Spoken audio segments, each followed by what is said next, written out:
Later on in his life, Carlos Quirino developed a passion for yet another sport: game fishing. At the age of 63, he broke the Philippine record for sail fishing when he caught a 112-pounder with a 30-pound line. My father was the president of the Philippine Game Fishing Association for over 5 years, and he would organize tournaments, Asian tournaments. I remember all these fishermen and anglers, they're called, from all over the world would visit Manila, and he would be there organizing these fishing trips for all of them. It was Carlos Quirino's skills with guns, however, that would serve him well when he joined the Philippine Army in 1941, just as the Second World War breaks out. As in all of his endeavors, Carlos Quirino would excel as a soldier, fighting for the country he loved. He saw action in the United States Armed Forces in the Far East and the Regular Division in Bataan, joined the guerrilla forces against the Japanese, got wounded in the battlefield, and was awarded the Purple Heart for his gallantry.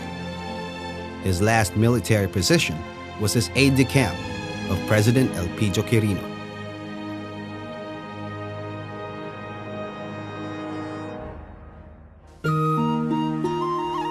Where his military career ended, a new career in the government bureaucracy would begin. In 1953, Carlos Quirino was appointed by President Ramon Magsaysay as administrator of the Department of Commerce, a position he held until 1958. In 1961, President Diosdado Macapagal would name Carlos Quirino director of the National Library on the recommendation of then Education Secretary Alejandro Roces. He took very, very good care of our library, and I'm very, very happy about that. And I think only he could have done that because he was the one that was familiar with all these books and all. Our library would not be what it is now if it were not for Quirino. Indeed, Carlos Quirino's contribution to the preservation of the country's rich historical and cultural heritage are as diverse as they are invaluable. Apart from his 4-year stint at the helm of the National Library, he would be especially remembered as the founding curator of the Ayala Museum. Indeed, it was his idea to stage the Ayala collection into a museum, the centerpiece of which is the dioramas, which he helped conceptualize together with famous artist Fernando Zobel.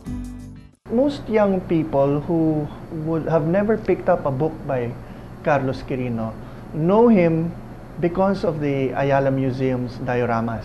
Carlos Quirino was intimately involved not only with conceptualizing the whole idea of setting up tableaus of Philippine history, but also in the selection of the particular scenes, in making sure that according to the most up-to-date knowledge and research of this era, that each diorama would be accurate in everything that was portrayed in it.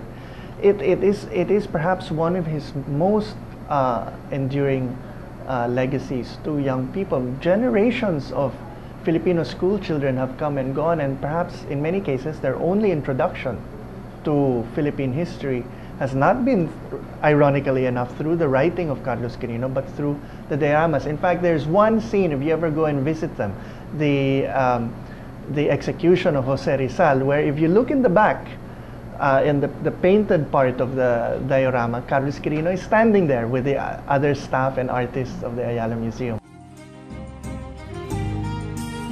But to many, Carlos Quirino's most important contributions to the Philippines would be his historical writings.